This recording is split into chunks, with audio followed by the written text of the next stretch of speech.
सुदर्शन बोला, मैंने तुम्हारा नाम तो सुना था। कल इत्तेफाक से खुर्शीद से मुलाकात हो गई।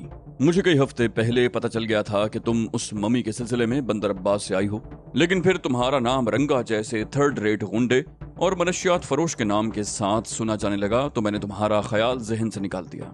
कल खुर्शीद से पता चला कि तुम किसी वजह से रंगा के साथ रह रही थी और अब रंगा और तुम अलग हो चुके हो, इसलिए कल खुर्शीद से मुलाकात हुई तो मैंने तुमसे मिलने का फैसला कर लिया। हुरैरी बोली, और तुम्हें ये जानकर हैरत होगी कि वो मम्मी मैंने ही खुदाई में दरियाफ्त की थी। मेरे कैंप के 2 आदमी वो ताबूत चोरी करके ले गए थे। कुछ अरसे तक उसके बारे में कोई बात नहीं सुनी गई। फिर पता चला कि वो मम्मी कराची में मौजूद है, लेकिन जहां आकर मैं रंगा के मामले में उलझ गई। अब मैं फारिग हुई हूं तो मैंने असल मंसूबे पर काम शुरू किया है। सुदर्शन बोला, अगर तुम मुनासिब समझो तो हम मिलकर ये काम कर सकते हैं। मैं तुम्हें बता सकता हूँ कि मम्मी कहाँ है, उसे वहां से निकालना तुम्हारा काम है। हुरैरी बोली, अगर हमें पहले ही से मालूम हो कि वो मम्मी कहाँ है तो। सुदर्शन ने उसकी बात काट दी। बोला, ऐसी सूरत में मैं तुम्हें एक अच्छी ऑफर दे सकता हूँ। मेरे पास एक अच्छा ग्राहक मौजूद है। हुरैरी बोली, ग्राहक तो मेरे पास भी बहुत हैं, लेकिन अगर तुम्हारे तवस्सुत से सौदा होता है तो मुझे कोई एतराज नहीं होगा। इस दौरान वेटर हमारी मेज पर खाना सर्व करने लगा, चिकन टिक्का, रोगनी नान वगैरह। वेटर के जाने के बाद सुदर्शन ने हुरैरी की तरफ देखते हुए पूछा, मोहम्मद बख्श के बारे में कभी सुना है? हुरैरी बोली, वो 1 साल से गायब है। हाजी मस्तान को उसी ने गोली मार कर हलाक किया था। उस वक्त तक मम्मी हाजी मस्तान के कब्जे में थी। उसकी हलाकत के बाद मम्मी भी गायब हो गई और मोहम्मद बख्श भी। सुदर्शन के चेहरे के तासुरात बदल गए। वो चंद लम्हे खामोशी से उसकी तरफ देखता रहा, फिर बोला, मैं तुम्हें बता सकता हूँ कि मोहम्मद बख्श कहाँ है। हुरैरी बोली, मुझे मालूम है। सुदर्शन मुस्कुराया, बोला, हसीन होने के साथ साथ ज़हीन भी हो। मैं जानता हूँ कि तुम मोहम्मद बख्श के नाम के अलावा उसके बारे में कुछ नहीं जानती, महज मुझे टरखाने के लिए ऐसी बातें कर रही हो। बहरहाल ये बात आइंदा के लिए मुफीद साबित होगी। हमारा बिजनेस एक ही है, एक दूसरे से राब्ता रहेगा। हुरैरी ने कहा, जरूर। और फिर खाने के दौरान हमारी गुफ्तगू का मौजू भी बदल गया। मैंने 1-2 मरतबा सुदर्शन की तरफ देखा था। न जाने क्या बात थी कि उसके बारे में सोचते हुए मैं कुछ बेचैनी सी महसूस कर रहा था।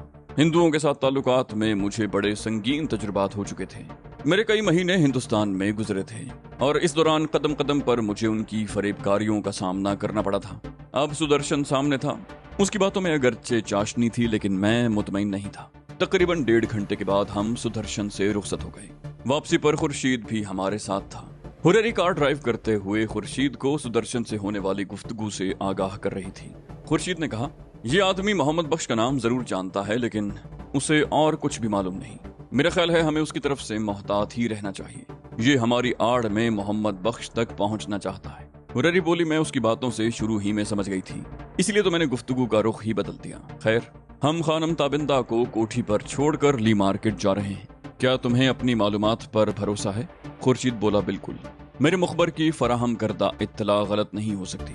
हुरैरी बोली, तो ठीक है। और क्या तुम्हारे ख्याल में वहाँ किसी हंगामे का इम्कान तो नहीं? खुर्शीद ने कहा, है भी और नहीं भी। आपको तो ऐसे कामों का तवील तजुर्बा है। बाज़ औक़ात काम इस तरह हो जाता है कि किसी तीसरे शख्स को कानो कान खबर नहीं होती और बाज़ औक़ात मज़ाहमत का सामना करना पड़ता है।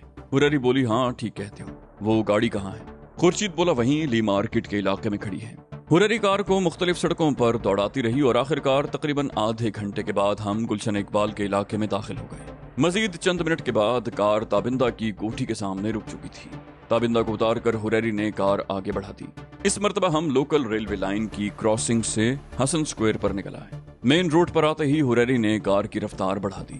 कार तेज रफ्तारी से दौड़ रही थी और मैं पिछली सीट पर बैठा आने वाले वक्त के बारे में सोच रहा था। हम एक लाश चोरी करने जा रहे थे, एक ऐसी शहजादी की लाश जो 2500 साल पुरानी थी। रात के 12:30 बजे ली मार्केट के मरकजी चौक के इलाके को देखकर लगता था जैसे अभी शाम उतरी हो। बड़ी रौनक और गहमा गहमी थी। तमाम छोटे बड़े रेस्टोरेंट खुले हुए थे। फुटपाथों पर भी दुकानें सजी हुई थी। किसी तरफ से भारी तवे पर कलेजी गुर्दे फ्राई करने वालों की खटाखट की आवाजें सुनाई दे रही थी और किसी तरफ शरबत बेचने वाले ठेले के पास घुंघरुओं की झनकार सुनाई दे रही थी। मुकव्वी और ग़िज़ाइयत बख्श शरबत बनाने के लिए उसमें पिस्ता बादाम, 4 मगज और खशखाश घोटे जा रहे थे और बड़ी सी कौंडी में जिस डंडे से ये मुकव्वी मेवाजात घोटे जा रहे थे उसके ऊपर वाले सिरे पर घुंघरू बंधे हुए थे और घुंघरुओं की ये झनकार ही राहगीरों को उस तरफ मुतवज्जे कर रही थी। एक फुटपाथ पर सलाजीत बेचने वाला एक अताई मजमा लगाए हुए था। मजमे से जरा आगे बलोच रेस्टोरेंट था। रेस्टोरेंट के अंदर भी रश और सामने फुटपाथ पर भी लोग कुर्सियों पर बैठे हुए थे। उस चौक पर ट्रक भी खड़े थे और बसों का अड्डा भी था। हब, लसबेला, तुर्बत, गवादर और बलोचिस्तान के दूसरे इलाकों से आने वाली बसें यहीं ठहरती थीं और सुबह यहीं से रवाना होती थीं। उस इलाके में कई रिहायशी होटल भी थे। बैरूनी शहरों से आने वाले लोग ज्यादातर इन होटलों में ठहरते थे। ये इलाका अगरचे लियारी और बगदादी से ज्यादा मुख्तलिफ नहीं था, लेकिन यहाँ बसों के अड्डे की वजह से ज्यादा रौनक थी। इस इलाके में दाखिल होते ही हुरैरी ने कार की रफ्तार कम कर दी। मैं चारों तरफ देख रहा था। लाहौर के भाटी चौक पर भी आधी रात के बाद कुछ ऐसी ही रौनक हुआ करती है। खुर्शीद ने इशारा करते हुए कहा, वो सामने बाबा होटल है, गाड़ी उसके साथ वाली सड़क पर मोड़ लें। हुरैरी ने रफ्तार कुछ और कम कर दी। आसपास से गुजरते हुए लोग खा जाने वाली नजरों से हुरैरी को देख रहे थे। ये बलोचों की आबादी थी, जहां दिन के वक्त भी औरतें कम ही नजर आती थीं। हुरैरी ने गाड़ी की रफ्तार मजीद कम करके उसे बाबा होटल के साथ वाली सड़क पर मोड़ लिया। ये रिहायशी होटल था। ऊपर रिहायशी कमरे थे और ग्राउंड फ्लोर पर रेस्टोरेंट था, जहां मेहनतकश तबके के लोग भरे हुए थे। होटल के सामने पान सिगरेट के कैबिन थे। बहुत से लोग इधर उधर खड़े सिगरेट का कश लगाते हुए अपने तफक्कुरात को धुएं में उड़ाने की कोशिश कर रहे थे। बाबा होटल के साथ वाली सड़क ज्यादा कुशादा नहीं थी। दोनों तरफ हाथ से खींचने वाले लातादाद ठेले थे, जिनकी वजह से रास्ता कुछ और भी तंग हो गया था। तकरीबन 50 गज आगे सड़क एक और सड़क से जा मिली। उसकी चौड़ाई भी कम थी और यहाँ भी दोनों तरफ ठेले थे। गली में सन्नाटा था। आगे एक और मोड़ था, जहाँ स्याह रंग की एक स्टेशन वैगन खड़ी थी। खुर्शीद के इशारे पर हुरैरी ने कार स्टेशन वैगन के करीब रोक ली। हेडलैम्प्स की रोशनी चेहरे पर पड़ते ही ठेले पर सोया हुआ एक शख्स उठ गया। उसने पतलून और टी शर्ट पहन रखी थी। गालिबन ये लिबास कई रोज से उसके जिस्म से अलग नहीं हुआ था। पतलून भी मैली और मसली हुई थी और टी शर्ट भी। उस शख्स के बाल भी बिखरे हुए थे और शेव बढ़ा हुआ था। इस हुलिये से वो कोई मजदूर पेशा ही लगता था। कार रुकते ही वो शख्स उठकर करीब आ गया। उसने ड्राइविंग साइड वाली खिड़की पर झुककर हुरैरी को सलाम किया। वो कोई उस इलाके का मजदूर नहीं, खुर्शीद का दूसरा साथी कमाल था। हुरैरी बोली, क्या सूरत हाल है कमाल? उसने कहा, वो तकरीबन 1 घंटा पहले अपने घर गया है और उसके साथ। वो कहते कहते खामोश हो गया और मेरी तरफ देखने लगा। हुरैरी बोली, खामोश क्यों हो गए? उसके साथ और कौन है? कमाल ने झिझकते हुए कहा, एक औरत जिसे वो एक होटल से पकड़ कर लाया था। हुरैरी बोली, इसमें तुम्हारे लिए शर्माने की क्या बात है? तुम यहीं इंतजार करो। उसने खामोश होकर खुर्शीद की तरफ देखा। खुर्शीद ने एक तरफ इशारा कर दिया। हुरैरी ने गाड़ी आगे बढ़ाकर बाईं तरफ मोड़ ली। ये भी एक कुशादा गली थी और यहाँ भी इक्का दुक्का ठेले खड़े थे। तकरीबन 50 गज आगे ये गली बंद हो गई। आगे एक बड़ा फाटक था, जिसका जेली दरवाजा खुला हुआ था। उस जेली दरवाजे से साइकिल, मोटरसाइकिल या पैदल अफराद गुजर सकते थे। हुरैरी ने गाड़ी रोककर इंजन बंद कर दिया और अपनी तरफ का शीशा चढ़ाने लगी। मैंने शीशा चढ़ाकर अंदर से लॉक कर दिया। कार से उतरकर हम फाटक के जेली दरवाजे से अंदर दाखिल हो गए। खुर्शीद आगे था और हम उसके पीछे। फाटक के अंदर तंग और पुरपेच गलियों का जाल सा बिछा हुआ था। मेरा ख्याल था ये कराची का कदीम इलाका था। पुराने तर्ज की इमारतें एक दूसरे में फंसी हुई थी। ऐसे इलाकों पर सरकारी महकमे भी तवज्जो नहीं देते और जिंदगी के तमाम मसाइल इन्हीं इलाकों में जन्म लेते हैं। इलाके में अगरचे बिजली मौजूद थी, लेकिन गलियां तारीक थीं। बाज गलियों में तो इस कदर तारीकी थी कि हाथ को हाथ सुझाई न देता। खुर्शीद हमसे 3-4 गज आगे था और वो बार बार मुड़कर मोहतात रहने की हिदायत कर रहा था। एक मौके पर हुरैरी किसी पत्थर से ठोकर खाकर लड़खड़ाई। 3-4 गलियां घूमने के बाद खुर्शीद एक जगह रुक गया और बाईं तरफ की एक और गली में इशारा करते हुए सरगोशियाना लहजे में बोला, वो सामने वाली खिड़की उसके मकान की है। दरवाजा दाईं तरफ गली में है। वो खिड़की जमीन की सतह से तकरीबन 4 फुट ऊंची थी। करीब पहुंचकर पहले हम अंदर से सुनगुन लेने की कोशिश करते रहे, लेकिन कोई आवाज सुनाई नहीं दे रही थी। हुरैरी ने खुर्शीद को वहीं रुकने का इशारा किया और मेरा हाथ पकड़कर खींचती हुई गली में मुड़ गई। ये एक तंग सी गली थी। ना हमवार जमीन पर पानी फैला हुआ था। वो दरवाजा तकरीबन 30 फुट आगे था। साथ साथ मिले हुए 2-3 एक मंजिला मकान थे। सामने वाले मकान भी सिंगल स्टोरी ही थे। दरवाजे वाली दीवार तकरीबन 8 फुट बुलंद थी। मैंने पहले दरवाजे पर हाथ रख कर देखा, अंदर से बंद था। मैं दरवाजे के आसपास दीवार को टटोल कर देखता रहा, फिर टूटी हुई ईंटों पर पैर जमाकर ऊपर चढ़ गया। दूसरी तरफ कूदने में मैंने बड़ी एहतियात से काम लिया था। चंद लम्हे दीवार के साथ चिपका सुनगुन लेता रहा, फिर बड़ी आहिस्तगी से दरवाजे का कुंडा खोल दिया और हुरैरी के अंदर आने के बाद दरवाजा भेड़ दिया। ये मकान बाहर से बज़ाहिर छोटा सा लगता था, लेकिन अंदर से काफी बड़ा था। सहन बहुत कुशादा था। उसके आगे मकान की असल इमारत थी। हम दोनों कुछ देर तक बेहिस्सो हरकत खड़े तारीकी में घूरते रहे। मेरी नजरें तारीकी से कुछ मानूस हुई तो पता चला कि ये मकान काफी बड़ा था, लेकिन इब्तिलाए जमाना से इसके कुछ हिस्से गिर कर खंडर में तब्दील हो चुके थे। तहम कुछ हिस्से रिहाइश के काबिल थे। मैं दरवाजे के बाईं तरफ बढ़ गया। उस तरफ एक कमरा था जिसका दरवाजा खुला हुआ था। ये वही कमरा था जिसकी खिड़की गली की तरफ थी। ये कमरा खाली था। मैंने एहतियात से आगे बढ़कर वो खिड़की खोल दी और बाहर गली में खड़े हुए खुर्शीद को अंदर बुला लिया। खुर्शीद को उस कमरे के दरवाजे पर छोड़कर मैं हुरैरी के साथ आगे बढ़ गया। मकान के टूटे हुए हिस्से में राहदारी की तरह एक कुशादा रास्ता था जो आगे जाकर बाईं तरफ मुड़ गया था। उस खंडर को देखकर भी अंदाजा लगाया जा सकता था कि जब ये मकान बना था तो बहुत शानदार होगा। दूसरी तरफ मुड़ते ही मैं हुरैरी का हाथ पकड़कर रुक गया। आगे दाईं तरफ एक कमरे से रोशनी झलक रही थी और किसी औरत के हंसने की हल्की सी आवाज सुनाई दी थी। दरवाजा नीमवा था। मैं दबे कदमों आगे बढ़ता रहा। हुरैरी भी मेरे साथ ही थी। मैंने दरवाजे से झांक कर अंदर देखने की कोशिश की, लेकिन कुछ नजर नहीं आया। वो दरवाजे की आड़ में थे। मैंने जेब से पिस्तौल निकाल लिया। इससे पहले कि मैं कोई और कदम उठाता, हुरैरी ने आगे बढ़कर दरवाजे पर जोरदार ठोकर मार दी। मैं फौरन ही उसके साथ उछलकर सामने आ गया। उसके साथ ही हल्की सी निस्वानी चीख की आवाज सुनाई दी। कमरे का मंजर बड़ा सनसनीखेज था। बेड दरवाजे की आड़ में था। एक अधेड़ उम्र औरत और एक मर्द। वो औरत चीखती हुई उछलकर पलंग के दूसरी तरफ कूद गई। उसका चेहरा धुआं हो गया। वो खौफ से थर थर कांप रही थी, जबकि उसके साथी मर्द भी खौफजदा हो गया था। मैं पिस्तौल का रुख सामने की तरफ करके उन दोनों का जायजा ले रहा था।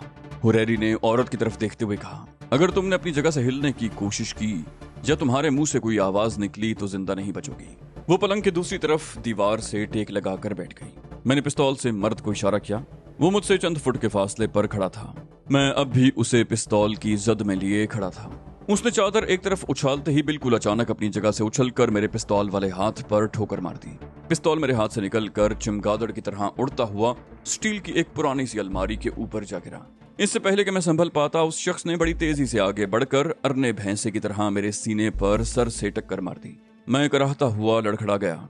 मुझे यूं लगा था जैसे वजनी हथौड़े से जोरदार जरब लगाई गई हो।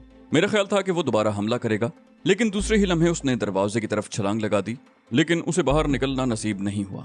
हुरैरी ने बड़ी फुर्ती से अपनी एक टांग आगे कर दी और वो कराहता हुआ मुंह के बल दरवाजे के करीब गिरा। उसे संभलने का मौका देने से पहले ही मैंने उसे छाप लिया। उसने एक बार फिर वही हरबा इस्तेमाल किया। मेरी गिरफ्त में होने के बावजूद उसने मेरे चेहरे पर सर से टक्कर मारने की कोशिश की। टक्कर मेरी ठोड़ी पर लगी और मेरे नीचे का जबड़ा हिल गया। मैंने सीधा हाथ उठाकर उसकी खोपड़ी पर कोहनी से जरब लगाई, लेकिन शायद उस पर ज्यादा असर नहीं हुआ। मैंने एक और जरब लगाई। मेरे हरीफ ने मुझे पीछे धकेलने की कोशिश की। मैंने भी उसकी दोनों बगलों में हाथ डाल दिए। इस तरह मैं खुद तो पीछे झुकता चला गया और उसे ऊपर उठाता रहा। उसके साथ ही मैंने टांगें दोहरी करके दोनों पैर भी उसके पेट पर जमा दिए और फिर पूरी कुव्वत से उसे अपने ऊपर से उछाल दिया। वो भद से पुश्त के बल पलंग पर गिरा और लुढ़क कर दूसरी तरफ जमीन पर बैठी हुई औरत के ऊपर गिर गया। औरत के मुंह से चीख निकल गई। मेरे हरीफ ने उठने में ज्यादा देर नहीं लगाई थी, लेकिन उसके हाथ में कुल्हाड़ी देखकर मेरे दिमाग में सनसनाहट सी होने लगी। ये कुल्हाड़ी पलंग के नीचे पड़ी हुई थी जो उसके हाथ में आ गई थी। कुल्हाड़ी का दस्ता तकरीबन 4 फुट लंबा था। उसका फल पतला और चौड़ा था। ये कुल्हाड़ी लकड़ियां काटने के लिए नहीं थी। कई महीने पहले जब मैं अंदरूने सिंध गया था तो बहुत से मकामी लोगों के पास भी ऐसी कुल्हाड़ियां देखी थीं, जिन्हें वो अपनी हिफाजत के लिए अपने पास रखते थे। और अब वो शख्स मुझ पर ये खतरनाक हथियार ताने खड़ा था। उसके चेहरे पर बेपनाह दरिंदगी उभर आई थी। उसने कुल्हाड़ी के दस्ते को दोनों हाथों में पकड़कर 1-2 मर्तबा हमला करने वाले अंदाज में लहराया और फिर पूरी कुव्वत से हमला कर दिया। मैं तेजी से एक तरफ झुका। कुल्हाड़ी पलंग के गद्दे पर लगी और उसे काटते हुए ब्लेड अंदर तक घुस गया। गद्दे में नारियल का छिलका पड़ा हुआ था। कुल्हाड़ी का ब्लेड उसमें फंस गया। मैंने मौके से फायदा उठाते हुए एक हाथ कुल्हाड़ी के दस्ते पर डाल दिया और दूसरे हाथ से उसके जबड़े पर घूंसा रसीद कर दिया। मेरे हरीफ ने कुल्हाड़ी का दस्ता छोड़ दिया और मेरे ऊपर छलांग लगा दी। मैं इस मर्तबा धोखा खा गया। वो मुझे साथ लेता हुआ नीचे गिरा। मैं उसके नीचे दब गया। उसने मेरे जबड़ों पर दोनों तरफ 2-4 करारे किस्म के घूंसे लगाए और फिर दरवाजे की तरफ छलांग लगा दी। लेकिन दूसरे ही लम्हे चीखता हुआ उल्टे कदमों लड़खड़ा कर फिर मेरे ऊपर गिरा। मैंने उसे एक तरफ उछाल दिया और तेजी से उठकर खड़ा हो गया। उस लम्हे खुर्शीद भी सीधे हाथ को सहलाता हुआ अंदर दाखिल हुआ। उसने जब दरवाजे के बाहर छलांग लगाई थी तो बाहर से खुर्शीद ने ही उसे घूंसा मार कर दोबारा अंदर धकेला था। हुरैरी ने फिर कोई मुदाखलत नहीं की थी। वो एक तरफ खड़ी बड़ी खामोशी से उस शख्स को पिटते हुए देखती रही। वो हम दोनों के दरमियान फुटबॉल बन गया था। कमरे में ज्यादा जगह नहीं थी, इसलिए हमारा ये खेल भी ज्यादा देर तक जारी न रहा और उस शख्स में भी शायद अब ज्यादा मार खाने की सकत नहीं रही थी। उसने दोनों हाथ उठा दिए। वो एक हाथ की पुश्त से होंठों से रिसने वाले खून को पूंछते हुए बोला, तुम लोग कौन हो और इस तरह मेरे घर में क्यों घुस आए हो?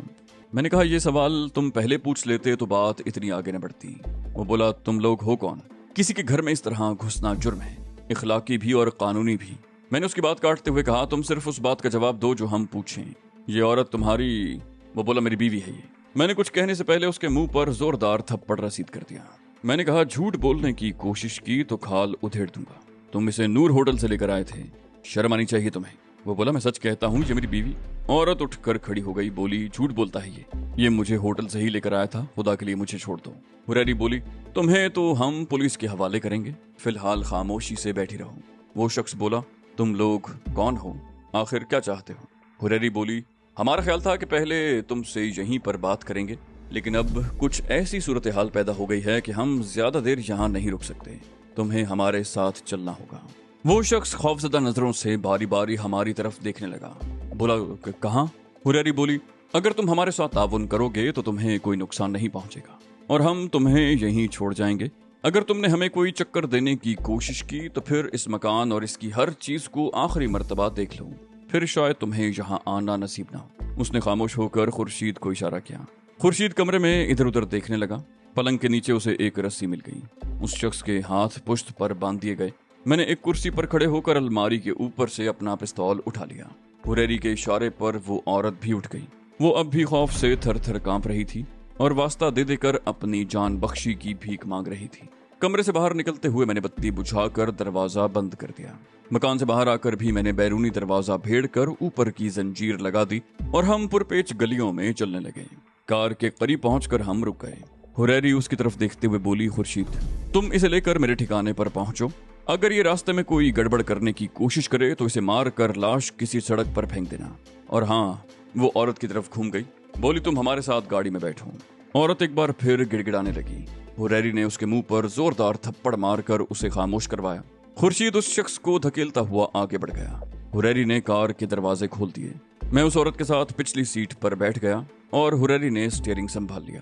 तंग सी गली में गाड़ी रिवर्स में ले जाना खासा मुश्किल काम था, लेकिन हुरैरी बड़ी महारत से गाड़ी पीछे ले जाती रही और फिर एक मोड़ पर पहुंचकर उसने कार को दूसरी गली में मोड़ दिया। खुर्शीद उस शख्स को धकेलता हुआ उस गली में मुड़ गया था जहां स्याह रंग की स्टेशन वैगन खड़ी थी। हुरैरी जिस तरह कार को गलियों में घुमा रही थी, उससे अंदाजा होता था कि वो रास्तों से भी बखूबी वाकिफ थी। तकरीबन 15 मिनट के बाद हम ली मार्केट के मरकजी चौक पर निकल आए। चौक की रौनक में अभी भी कोई फर्क नहीं आया था। पिछली सीट पर बैठी हुई वो औरत पहले तो मिन्नत समाजत करती रही, फिर उसने बाकायदा रोना शुरू कर दिया। हम अंदरूनी सड़कों पर घूमते हुए निश्तर रोड पर आ गए। यहाँ भी अभी तक बाज मकामात पर खासी रौनक थी। बाजार हुस्न भी उस इलाके में वाक़ था। हुरैरी ने एक मोड़ पर गाड़ी रोक ली। उस जगह 2 रेस्टोरेंट भी थे और 5 सिगरेट के 3-4 कैबिन भी। खासी रौनक थी वहाँ। हुरैरी ने सामने लगे हुए आईने में मेरी तरफ देखते हुए कहा, ना जी, इस औरत को यहीं उतार दो। औरत घिघियाई, बोली, यहाँ नहीं, खुदा के लिए मुझे यहाँ मत उतारो, ये लोग मुझे भेड़ियों की तरह चीर डालेंगे। हुरैरी बोली, यही तुम्हारा असल ठिकाना है, खामोशी से उतर जाओ वरना मैं किसी को बुलाकर तुम्हें उसके हवाले कर दूंगी। ये धमकी कारगर साबित हुई। मैंने झुककर दूसरी तरफ का दरवाजा खोल दिया। वो औरत खौफजदा सी नजरों से बाहर देख रही थी। एक पान के खोखे के करीब खड़े हुए कुछ लोग भी इधर देख रहे थे और फिर एक आदमी सिगरेट का कश लगाता हुआ कार की तरफ आने लगा। मैंने उस औरत को धक्का देकर नीचे उतारा और दरवाजा बंद कर दिया। हुरैरी ने गाड़ी आगे बढ़ा दी। हम निश्तर रोड, लसबेला चौक, 3 हट्टी और लियाकताबाद से होते हुए आयशा मंजिल की तरफ निकल आए। मैं अगली सीट पर आ गया था। रास्ते में पुलिस ने 2 मरतबा हमारी गाड़ी को रोका था, लेकिन हुरैरी की वजह से हमें परेशान नहीं किया गया। आयशा मंजिल से हुरैरी ने गाड़ी दस्तगीर सोसाइटी की तरफ मोड़ ली। यही सड़क यासीनाबाद से होती हुई गुलशन इकबाल तक चली गई थी। खुर्शीद वगैरह अभी तक नहीं पहुंचे थे। मैंने खदशे का इजहार किया, कहा कहीं पुलिस ने उन्हें न रोक लिया हो। हुरैरी बोली, वो तजुर्बाकार लोग हैं, पुलिस से निपटना अच्छी तरह जानते हैं, उनके लिए परेशान होने की जरूरत नहीं। हुरैरी ने ठीक ही कहा था। 5 मिनट के बाद वो लोग भी पहुंच गए। उस वक्त पहली मर्तबा इंकशाफ हुआ कि उस कोठी के नीचे तहखाना भी था। कैदी को फौरन ही तहखाने में पहुंचा दिया गया था। हमारा ये कैदी मोहम्मद बख्श था, जिसका फोन नंबर दस्तगीर वाले मकान के टेलीफोन की पुश्त पर लिखा हुआ मिला था। ताबिंदा तहखाने में नहीं आई थी। मैं और हुरैरी, खुर्शीद और कमाल के साथ तहखाने में मौजूद थे। मोहम्मद बख्श गर्दालूद फर्श पर पड़ा था। उसके हाथ अब भी पुश्त पर बंधे हुए थे।